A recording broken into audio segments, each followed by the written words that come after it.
Halo teman-teman semua, perkenalkan kami dari kelompok 3.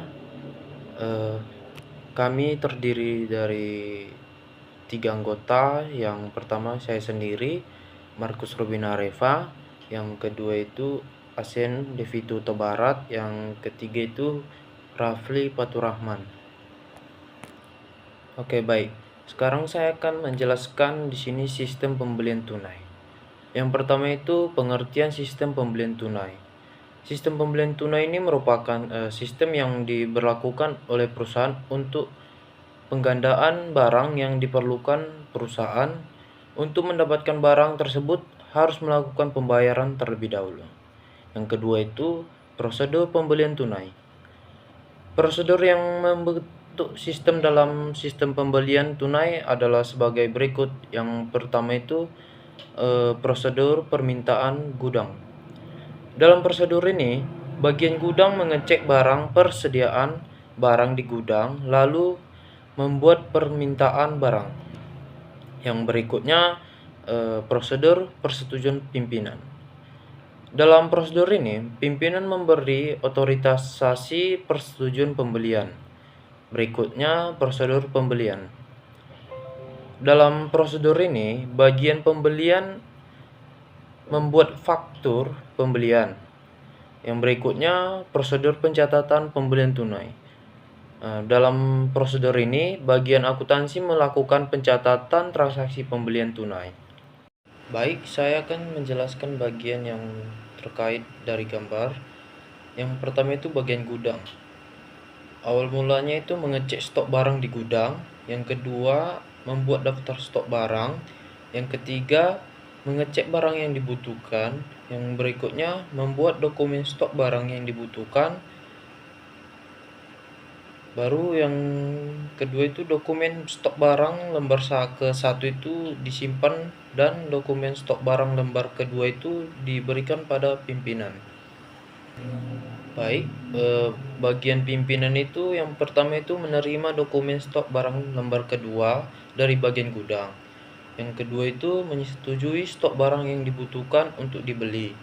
Yang ketiga itu membuat daftar stok barang yang telah disetujui lembar kedua ke 1 disimpan, dan lembar kedua itu diberikan pada bagian pembelian. Yang keempat itu pimpinan menerima laporan pembelian dari bagian pembelian. Baik, bagian pembelian.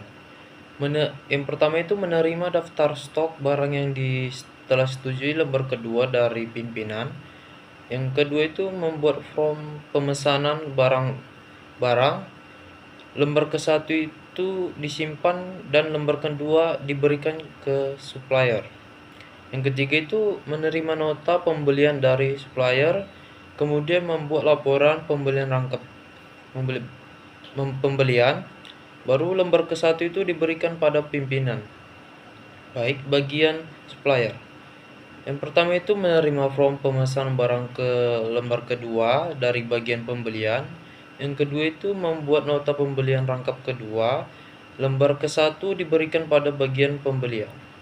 Baik, sekarang giliran saya Sandy Vito Tabarat akan menjelaskan mengenai sistem pembelian kredit. Pertama, pengertian dari sistem pembelian kredit. Sistem pembelian kredit itu merupakan sistem pembelian di mana pembelian barang dengan pembayaran tempo atau menunda pembayaran atau kredit serta pembayarannya dilakukan setelah barang diterima oleh pembeli. Kemudian, jumlah dan jatuh tempo pembayaran disepakati oleh kedua pihak. Kita masuk ke gambar bagan dari sistem pembelian kredit. Bagian pertama, bagian gudang, di mana nomor 1 mengecek stok barang di gudang. Kemudian dari situ kita membuat daftar stok barang, kemudian mengecek barang yang dibutuhkan. Kemudian langkah selanjutnya membuat dokumen stok barang yang dibutuhkan rangkap 2, di mana dokumen stok barang lembar ke-1 disimpan dan dokumen stok barang lembar kedua diberikan kepada pimpinan. Kemudian masuk ke bagian pimpinan, di mana pertama menerima dokumen stok barang lembar kedua dan bagian gudang. Yang kedua menyetujui stok barang yang dibutuhkan guna dibeli. Yang ketiga membuat daftar stok barang yang telah disetujui rangkap 2. yang dimana lembar ke-1 disimpan, lembar kedua diberikan pada bagian pembelian. Kemudian yang keempat, pimpinan menerima laporan pembelian dari bagian pembelian. Kemudian bagian C, menerima daftar stok barang yang telah disetujui lembar kedua dari bagian pembelian. Kemudian kedua, membuat form pemesanan barang rangkap 2. Lembar pertama disimpan, lembar kedua diberikan supplier. Dan yang ketiga, menerima surat utang dari supplier, kemudian membuat laporan pembelian rangkap 2. Lembar ke-1 diberikan pada pimpinan, dan lembar kedua diberikan pada bagian supplier. Yang kemudian D, bagian supplier. Yang pertama, menerima form pemesanan barang lembar kedua dari bagian pembelian tadi. Kemudian yang kedua, membuat surat utang rangkap 2. Lembar 1 diberikan pada bagian pembelian dan lembar 2 disimpan. Adapun dokumen yang terkait, yang pertama ada 1 daftar stok barang, kedua dokumen stok barang, yang ketiga faktur pemesanan barang, 4 surat utang, 4 catatan akuntansinya. Pertama, jurnal pembelian atau kredit. Jurnal pembelian ini digunakan untuk merekam terjadinya transaksi pembelian. Kedua, kartu utang, kartu untuk mencatat utang perusahaan pada perusahaan lain. Oke, selanjutnya ada pengertian sistem akuntansi utang. Sistem akuntansi utang adalah prosedur pencatatan utang. Prosedur ini berisi prosedur sejak timbul utang sampai dengan pencatatannya. Utang muncul karena adanya pembelian barang atau jasa yang pembayarannya secara kredit. Karena itu, sistem akuntansi utang sangat terkait dengan prosedur pembelian, kredit dan retur pembelian, dan pembayaran utang. Untuk pembelian kredit dan retur pembelian sudah dibahas pada bab sebelumnya. Pada bab ini akan membahas tentang prosedur pengeluaran kas untuk pembayaran utang. Baik, selanjutnya itu ada pengertian akuntansi pengeluaran kas untuk pembayaran utang. Sistem akuntansi pengeluaran kas bisa timbul karena pembayaran utang. Utang sendiri timbul akibat ada pembelian barang perusahaan dengan pembayaran kredit. Pengeluaran kas ini dilakukan dengan cek. Pengeluaran kas dengan cek memiliki kebaikan ditinjau dari keamanannya, karena dengan pembayaran cek akan hanya dapat dicairkan oleh nama yang sudah disebut. Maka dari itu, dengan pembayaran cek menjamin diterimanya oleh pihak yang dimaksud oleh pihak pembayar. Baru selanjutnya ada bagian terkait dan kegiatannya dalam pengeluaran kas untuk pembayaran utang. Di bagian pertama itu ada bagian jurnal, yang dimana di bagian tersebut ada menerima faktur pemasuk dari bagian pembelian lalu memberikan pada bagian utang. Baru ada atas dasar faktur tersebut bagian ini membuat jurnal pembelian. Baru menerima DP dan FDP dari bagian kasir, dan berdasarkan DP dan FDP bagian ini membuat jurnal pengeluaran kas, DP dan FDP, kemudian diberikan pada bagian utang.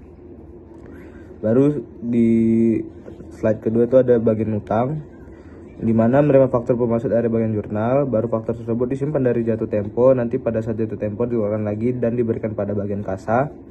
Baru menerima DP dan FDP dari bagian jurnal, dan berdasarkan faktur pemasuk dan dokumen pendukung tersebut, bagian ini membuat kartu utang dan menyimpan kedua dokumen tersebut.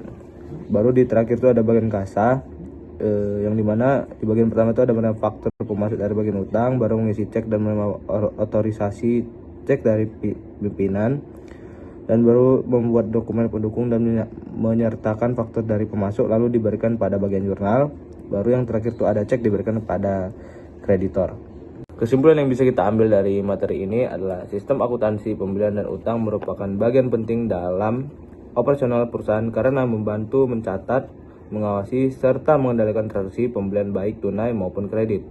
Dengan adanya prosedur yang jelas, dokumen pendukung yang lengkap, serta pengendalian internal yang baik, sistem ini mampu meningkatkan efisiensi, akurasi, dan transparansi pencatatan, sehingga laporan keuangan menjadi lebih andal dan dapat mendukung pengambilan keputusan manajerial secara tepat.